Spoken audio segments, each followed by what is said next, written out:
Para adentrarnos al texto de Guthrie, debemos tener en cuenta la concepción de la filosofía, que ésta surge a partir de que los hombres empiezan a creer que el caos aparente de los acontecimientos del mundo oculta un orden subyacente producido por fuerzas impersonales.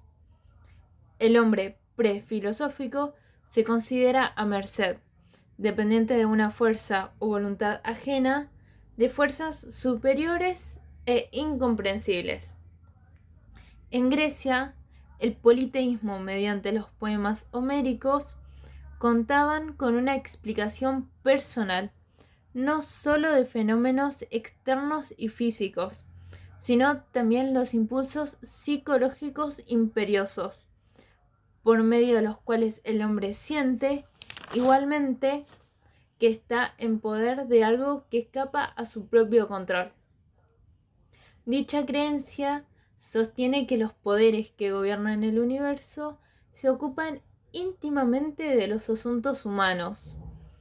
Los dioses se preocupan no solo del destino de la humanidad como un todo, o del destino de las ciudades, sino también de las vicisitudes de los individuos. Si A prospera mientras su vecino B se arruina, esto sucederá porque uno se ha granjeado el favor de un dios y el otro, en cambio, su enemistad. Por otra parte, Hesíodo, en su Teogonía, muestra una tendencia a la sistematización y ordenación del mundo, aunque todavía representa el origen del universo como resultados de matrimonios y procreaciones entre seres personales, como Gea y Urano, movidos por la fuerza de Eros, el amor. El origen de la filosofía consistió en el abandono consciente de las situaciones mitológicas para explicar el origen y la naturaleza del universo. La fe religiosa fue reemplazada por un orden racional e intangible que puede ser investigado mediante la razón humana autónoma, buscando las causas de los fenómenos dentro del mundo natural. Los primeros filósofos, tales Anaximandro y Anaxímenes, fueron ciudadanos de Mileto, una ciudad griega jonia en la costa occidental de Asia Menor. Ejercieron su actividad desde principios del siglo VI. Esta polis poseía una gran energía y riqueza. El comercio y la industria, conocidos por sus tejidos de lana, contribuyó a ampliar conexiones comerciales desde Mesopotamia hasta el sur de Italia. A su vez, disponían una cultura humanística y materialista, donde la energía se atribuía a la iniciativa humana y no a los dioses. Por otra parte, al no ser una sociedad teocrática, permitía una libertad de pensamiento. El bienestar económico proporcionó además el ocio. El rey Aliates, su hijo Creso y posteriormente el imperio persa respetaron el poder y la reputación de Mileto.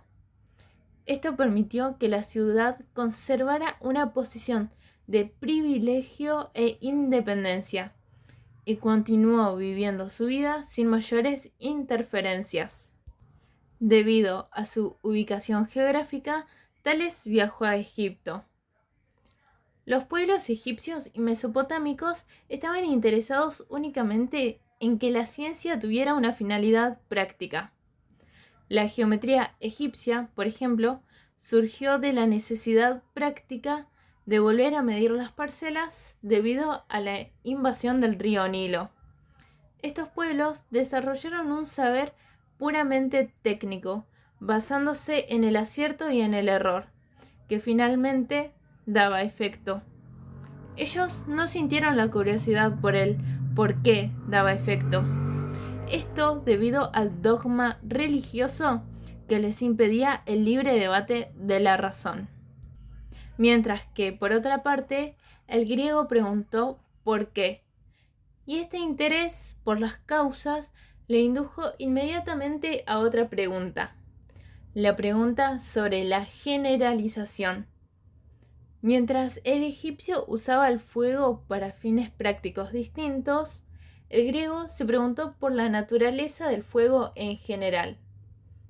En tanto, el egipcio se concentraba en resolver problemas prácticos, como medir un campo de tierra en particular, el griego se interesó por las propiedades de la figura en sí mismas, como la triangularidad. Este hallazgo de los griegos se denomina forma. Esto, a su vez, debido a que el griego identifica que existe un orden constante en la naturaleza. En el contexto del nacimiento de la filosofía, la palabra logos puede significar explicación, definición y aclaración. Por ende, dar un logos implica dar una explicación que defina y aclare las causas de los fenómenos. Y a modo de conclusión, la obra de Guthrie nos permite comprender el origen de la filosofía griega, origen posible gracias a la prosperidad de Mileto. Y si bien los griegos heredaron ciencias concretas, como la geometría, de los egipcios, los griegos nos brindaron el hallazgo de la forma y la importancia de dar un logos. Ambos conceptos marcaron el nacimiento del pensamiento científico y occidental. El paso de mito a logos fue un gran cambio para la reformulación de ideas e hipótesis, ya que antes con los mitos se pensaba que habían dioses con características humanas. Es decir, en este caso, la filosofía europea estaba ligada con la teología sin poder separarse de ella, porque antes se adjudicaba al origen del mundo a deidades. Los fenómenos naturales eran explicados por el lado teológico, es decir, que la filosofía planteaba sus preguntas alrededor de la religión. No fue hasta el siglo XVII que la filosofía se emancipa de la teología gracias al pensamiento de Descartes, sin volverse ateo. Quiere decir que no planteaba el tema de la creación, o sea que directamente no abordaba temas de esa índole. Planteaba su estudio alrededor de las ciencias naturales, puntuando un dualismo de alma y cuerpo, refiriéndose a este como máquina animada, pensando que el alma se remitía a la psicología y a las ciencias del espíritu, mientras que el cuerpo se dejaba a los métodos biológicos, fisiológicos y a los químicos. También Descartes responde preguntas como ¿qué es el hombre?, formulando que el hombre es una máquina en que reside el espíritu inmortal, representando claramente su postura dualista. Más tarde, en 1928, Max Schweller publicó la obra El puesto del hombre en el cosmos, que planteaba la diferencia esencial entre el hombre y el animal, planteando sus respectivas diferencias, como la inteligencia, fantasía, memoria, capacidad de selección, uso de herramientas, entre muchas otras, destacando la diferencia esencial. Sería un concepto opuesto a la vida, al que llamó espíritu, diciendo que nosotros poseemos un espíritu y los animales no, ganando su energía a través de su autonegación. Schweller también consideraba al hombre como un ser primordialmente activo, a través de la acción. Gracias a estos argumentos, Victor von Weizsäcker sostiene que, gracias a esta acción, el hombre pudo ser creador de su propia cultura, al transformar el medio ambiente, definiéndolo como un ciclo activo, demostrando una gran diferencia con los animales porque ellos poseen instintos fijos y viven en ambientes específicos. Distintos zoólogos aportan a la antropología humana como Otto Struch, que dice que el ser humano tiene la posibilidad de adquirir motricidad, es decir, es capaz de aprender las más complicadas combinaciones de movimiento. Esto se puede comprobar fácilmente gracias a los trabajos que realizamos diariamente. Por otra parte, Portman hace un paralelo entre los animales y los seres humanos, ya que en el primer año de vida humana no demuestra facultades como caminar, correr, lenguaje, entre otras, sino que las consigue después de este año. En cambio, los animales demuestran estas facultades poco después de nacer. Portman describe este proceso como que nacimos prematuramente en comparación de los animales. En los siglos XVIII y XIX, por el lado cultural, se planteaban concepciones idealistas del hombre, tales como que se considera el ser humano que no vive en una naturaleza como el resto de animales, sino que vive en una naturaleza transformada.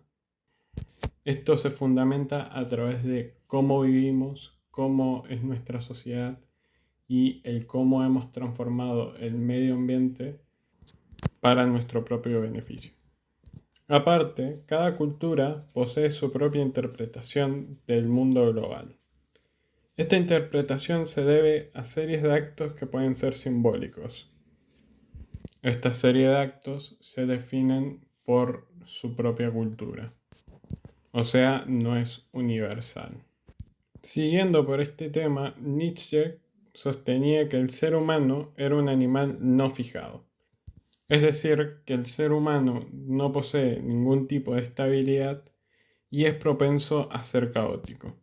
Esto hablando de forma individual, porque gracias al ingenio humano se puede establecer instituciones y costumbres que establecen un orden para la sociedad de forma colectiva. Estas instituciones pueden ser tanto sistemas económicos, políticos, sociales, culturales, religiosos, entre muchos otros. Y también se establecieron conceptos como la moral para garantizar la seguridad e inmutabilidad de las relaciones sobre la confianza mutua. De aquí podemos sacar que el principal problema de la antropología es el cambio tan radical que tuvo, desde que la filosofía se emancipó de la teología al dualismo entre el hombre y el animal. Y también, como algunos autores ven al ser humano de forma más individual y otros lo ven como que si no pudiese vivir sin la sociedad. Y gracias a estos cambios podemos suponer que en un futuro va a seguir cambiando. Y también, como dice Gelen, la antropología está cerca de la experiencia, no es dogmática. Está abierta a los conocimientos, no solo en su aspecto empírico y filosófico, ya expuesto, sino también a los de las ciencias especiales. Esto sostiene los posibles cambios que puede tener esta ciencia a futuro. Gelen, 1976, Antropología filosófica. Otro gran problema que tuvo la antropología es que los diferentes autores normalmente no estaban de acuerdo entre ellos sobre un mismo tema. Quiero decir que entre ellos tenían disputas internas, como por ejemplo a la pregunta de ¿qué es el hombre? Los diferentes antropólogos, zoólogos, tenían su propia visión del tema. No tenían en sí un acuerdo mutuo para decidir cuál es la definición de esas preguntas, llegándose a criticar unos a otros y no haber en sí una ayuda mutua. A lo que quiero llegar es que aparte de el cambio tan abrupto de la antropología desde sus inicios como parte de la teología y filosofía a las épocas más contemporáneas a compararlo con animales, también se vio perjudicada por sus propios creadores, fundándose así las diferentes ramas de la antropología, como la antropología cultural y la antropología biológica.